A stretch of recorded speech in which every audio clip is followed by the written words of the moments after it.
कैसे हो भाई? बोर्ड एग्जाम कितने दिन बचे हैं? 30 से 35 दिन तुम्हारे बोर्ड एग्जाम के बचे हैं। 17 फरवरी से तुम्हारे बोर्ड एग्जाम है और पहला तुम्हारा मैथ का ही है। तो आज मैं तुम्हारे लिए ऐसी कोई स्क्रिप्ट नहीं लेके लाया हूं कि कोई ऐसी एक स्ट्रेटजी प्लान लेकर आया हूं कि मैं तुमको बता दूंगा और तुम उसको कर लो और तुम्हारा हो जाएगा भला।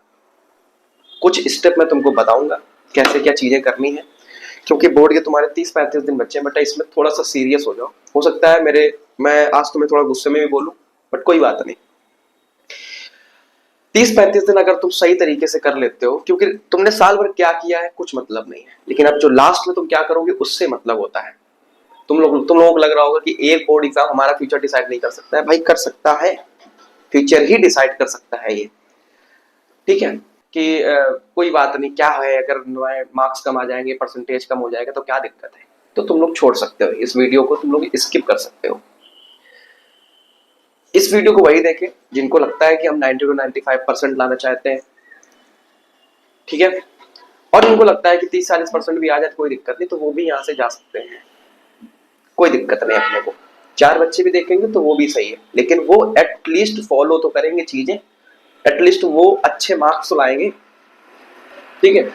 क्योंकि तुम लोगों को लग रहा होगा ना कि कुछ लोग होते हैं जैसे बोल देते हैं कि 10th के मार्क्स मैटर नहीं करते। भाई मैटर करते हैं। उनसे पूछना कि उनके कितने आए तो वो बताएंगे तुमको कितना मैटर करते हैं। जिनके आए हैं उनको पता है कितना मैटर करते हैं। तो मैं तुमको 3 स्टेप बताने वाला हूँ, सिर्फ 3 स्टेप, ठीक है। वो अगर तुमने फॉलो कर लिया तो गारंटेड है तुम बहुत कुछ कर लोगे। तुमने 3-4 महीने क्या पढ़ा है क्या नहीं पढ़ा है कोई उससे मैटर ही नहीं करता, तुमने पहले क्या पढ़ा है। ये मान लो तुम्हारा 3-4 महीने में जो भी तुमने सिलेबस कंप्लीट किया है अभी तक, जो भी तुमने सिलेबस कंप्लीट किया है 3 से 4 महीने में, उस पूरे सिलेबस को तुमको 5 से 10 दिन में, मान लो 15 भी हो जाए तो कोई दिक्कत नहीं है। 5 से 10 या 15 दिन में, हम कहते हैं 15 दिन ले लो। 15 दिन में अगर तुम उस सिलेबस को कंप्लीट कर सकते हो क्या, करना ही पड़ेगा। सबसे पहले 15 दिन में हमने तुमको 15 दिन दे दिए, छोड़ो 5 या 10, 15 दिन में पूरा सिलेबस कंप्लीट करो। कहीं से भी करो, जो भी तुमने लिख रखा हो कहीं से भी करो, उससे मुझे मतलब नहीं है, लेकिन करना है। ये तुमको सिलेबस हमका अपना 15 दिन में तुमको कंप्लीट करना है। अब तुम ये सोच रहे हो कि भैया यहाँ पे सब लगा दो, चलो ठीक है, मैं तुमको डिस्क्रिप्शन में लिंक दे दूंगा या मैं नहीं भी दूंगा, तो मैं तुमको ऐसे ही बता दे रहा हूँ। यूट्यूब में जाओगे इतने वीडियोस पड़े, हजारों वीडियो पड़े हैं। सिर्फ और सिर्फ एक चैप्टर के भी देखो तो हजारों वीडियो मिलेंगे, किसी के भी देख लो। मैथ के देखना है तो मेरे चैनल में जाओगे तुमको सब कुछ मिल जाएगा। फास्ट रिवीजन भी पढ़ा है, वन शॉट भी पढ़े हैं, वैसे भी पढ़ा है, सब कुछ है। किसी दूसरे के चैनल में जाओगे उसमें भी पढ़ा होगा। साइंस के लिए भी इतने यूट्यूब में इतने ज्यादा टीचर्स हैं, तुम सबका देख लो। सबका नहीं, तुम किसी एक का देख लो, सबका तो पॉसिबल ही नहीं, किसी एक का देख लो जाके, वहां से कंप्लीट कर लो। लेकिन ऐसे कंप्लीट नहीं करना है कि तुमको पूरा A to Z लेके चलना है, तुमको रिवीजन के तौर पे ही कंप्लीट करना है। 15 दिन में तुमको रिवीजन के ही तौर में कंप्लीट करना है, तभी तुम कंप्लीट कर ही पाओगे। 15 दिन में उस सिलेबस कंप्लीट करना है। उसके बाद में यहां से अगर तुम करोगे तो 15 दिन में तुम्हारा सिलेबस कंप्लीट हुआ। फिर क्या करो बेटा, सैंपल पेपर लगाओ। क्या लगाना है तुमको? सैंपल पेपर्स लगाने। सैंपल पेपर्स कैसे? अरे कोई भी यार सैंपल पेपर्स उठा लो। किसी में ओसवाल के लोगे तो 25 है, अरिहंत को लोगे 15 है। मेरे पास, जो मैं तुमको दिखा रहा हूँ, मेरे पास एक है, काफी पहले का है। हाँ, ये मत सोचना कि ये किस वजह से, बस मैं नॉर्मल दिखा रहा हूँ। तो इसका भी लगा सकते हो, ये भी अच्छा है, बहुत अच्छा है, मैंने देखा है, ठीक है। इसमें 15 सैंपल पेपर है तुम्हारे, तो इससे भी कर सकते हो, कोई दिक्कत नहीं है। जिससे जहां से तुमको लग रहा हो, गूगल में डालोगे तो 100 से ज्यादा सैंपल पेपर्स आ जाएंगे, 100 से ज्यादा, जितने चाहो उतने। तो सैंपल पेपर्स लगाओ। सैंपल पेपर लगाने के बाद में तुम्हें क्या करना है, जब तुम्हारा लास्ट जनवरी आ जाएगा, उसके बाद तो अपने उठा सकते हो PYQs। लास्ट 10 ईयर्स के PYQs उठा लो, लास्ट 10 ईयर्स के PYQs उठा लो, ठीक है। उनको सॉल्व करो, ऐसे ही करना है, ठीक है। अब तुमको जैसे कि सिलेबस मैंने तुमको बताया कंप्लीट करना है, तो पूरा तो पढ़ोगे ही, पूरा तो पढ़ना ही है, लेकिन उसको ज्यादा पढ़ो। जैसे कि मैं तुमको रियल नंबर में ले लेता हूँ, ठीक है। रियल नंबर्स में क्या होता है कि वर्ड प्रॉब्लम में तुम लोग ज्यादा प्रॉब्लम होती है, जो वर्ड प्रॉब्लम के क्वेश्चन होते हैं, तो उस टॉपिक को पढ़ो, ज्यादा उस टॉपिक को पढ़ो, ठीक है। Syllabus, sample paper, PYQs, 3 step हो गए। अगर ये 3 स्टेप तुम कर लेते हो तो मैं तुमको गारंटी लेता हूं कि तुम्हारा रिजल्ट बेटा 95% आएगा। लेकिन ये चीज तुमको करनी पड़ेगी, ठीक है। सैंपल पेपर्स में क्या होगा, तुम्हारे क्वेश्चन प्रैक्टिस हो जाएगी, बहुत ज्यादा क्वेश्चन प्रैक्टिस हो जाएगी, टाइमिंग का हो जाएगा। क्योंकि एग्जाम में हम लोग जब बैठते हैं ना, तो हम लोग ये सोचते हैं, जब सही से नहीं पढ़ते हैं, सही से नहीं पढ़ते हैं तो टाइमिंग का हो जाता है। तो वो जो रिग्रेट होता है ना, रिग्रेट एक ऐसी चीज है ना कि इंसान को समझो कि तोड़ के रख देता है।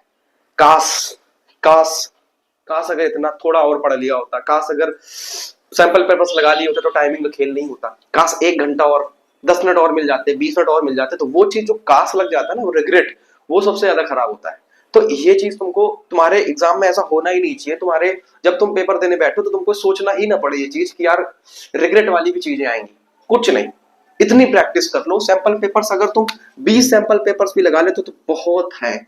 38 क्वेश्चंस होते हैं एक सैंपल पेपर में, अगर 20 लगाते हो तो बेटा इतना होता है जाके, इतने क्वेश्चंस होते हैं तुम्हारे। सिर्फ मैथ की मैं बता रहा हूं, 760 क्वेश्चन, 38 क्वेश्चन आते हैं एक सैंपल पेपर में। मैं सारे का काउंट कर रहा हूं, 38 में बेटा अगर तुम इसका करोगे तो तुम्हारे 760 होते हैं, यानी 760 क्वेश्चंस होते हैं। अगर तुम इतनी क्वेश्चन की प्रैक्टिस कर लेते हो तो बहुत कुछ है। उसके बाद तुम पीवाईक्यूज कर लो।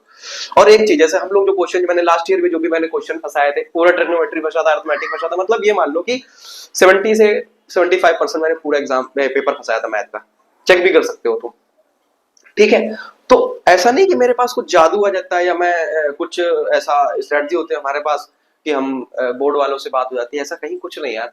बस हम लोग क्या करते हैं कि लास्ट के जो भी तुम्हारे पीवाईक्यूज हैं, जो भी तुम्हारे एग्जाम्स यानी हुए हैं, उनसे क्वेश्चंस उठाते हैं, जो भी मोस्ट रिपीटेड होते हैं या जो भी हमको ऐसा लगता है कि आ सकता है ज्यादा, ठीक है। तो पीवाईक्यूज से ही वो भाई क्वेश्चंस रिपीट होते रहते हैं, बस उनकी न्यूमेरिकल वैल्यू चेंज हो जाती है। क्वेश्चन रिपीट होते रहते हैं। ऐसा कुछ नहीं कि कोई अलग से तुम्हारे उसमें ऐड होता है या अलग से कुछ चीजें होती हैं, ऐसा कहीं कुछ नहीं है। क्वेश्चंस वही होते हैं, बस न्यूमेरिकल वैल्यू चेंज हो जाती है, मेथड वही होता है, कुछ अलग नहीं होता है। तो ये तीन चीज अगर तुम कर लोगे, सिलेबस 10 से 15 दिन में कंप्लीट करो, उसके बाद में सॉरी सैंपल पेपर्स कंप्लीट करो, 20 सैंपल पेपर्स लगाओ, और देन तुम्हारे पीवाईक्यू सॉल्व करो। लास्ट 10 इयर्स की कर लो, बस बहुत है।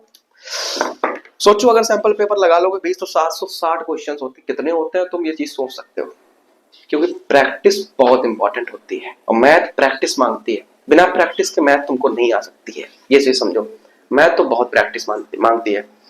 तो बस इतना ही मुझे कहना है, थोड़ा सा बस सीरियस हो जाओ, थोड़ा सा सीरियस हो जाओ।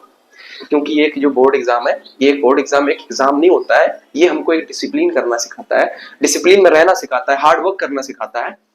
तो प्लीज थोड़ा सा सीरियस, बस तुम्हारे 30 से 35 दिन जो भी बचे होंगे, इनमें थोड़ी सी सीरियसनेस दिखा दो। गारंटेड है जो मैंने चीजें बताई इनको तुम फॉलो करो, तुम्हारे एग्जाम में बहुत बहुत अच्छे मार्क्स आने वाले हैं, ठीक है। सच में बता रहा हूं मैं। जो भी तुम्हारे सीनियर्स हो, जो टॉपर्स हो, उनसे पूछना, मैंने बात की है। जो भी लास्ट ईयर टॉपर, मतलब मुझे पता है वो तो काफी बड़े, बट जो अपने चैनल से आया था, मैंने तुमको बताया था, सौम्या नाम था, तो उससे मैंने बात की। काफी बच्चों के थे, मैंने सबके डाले थे। तो तुम वहां से भी चीजें ये जानो कि टॉपर्स, एक बार टॉपर से बात करो, जो टॉपर्स होते हैं वो किस तरीके से पढ़ाई कर रहे हैं, उनको जानो। तो ये समझो तुमको इतना करना है बेटा, इसके अलावा तुमको कुछ नहीं करना है। थोड़ा सा सीरियस हो जाओ, और हो सके तो इस वीडियो को शेयर करना अपने दोस्तों तक, जो भी तुम्हारे मित्रगण हो। टेलीग्राम में किसी ग्रुप में ऐड, उसमें शेयर करना, चैनल को सब्सक्राइब कर देना, ठीक है, और वीडियो को लाइक कर देना अगर चीजें सच में तुमको पॉजिटिव लगी हो तो, ठीक है। और एक बात कहना चाहूंगा मैं कि कुछ टाइम के लिए दोस्त, जो भी तुम्हारी दोस्तनी है, तो उन सबको लो थोड़े दिन के लिए त्याग दो, 30 से 40 दिन के थोड़े दिन के लिए त्याग दो बस। उसके बाद तुम आगे चीजें तुम्हारी सच में ऑटोमेटिक तुमको लगेगा कि नहीं, सच में जो भैया ने बताया वो हमको बहुत ज्यादा प्रॉफिटेबल है, ठीक है। सो बाय, अपना ख्याल रखो, पढ़ाई करते रहो, और जितना हो सकेगा मैं तुम्हारे लिए करूंगा। बाय, ख्याल रखो।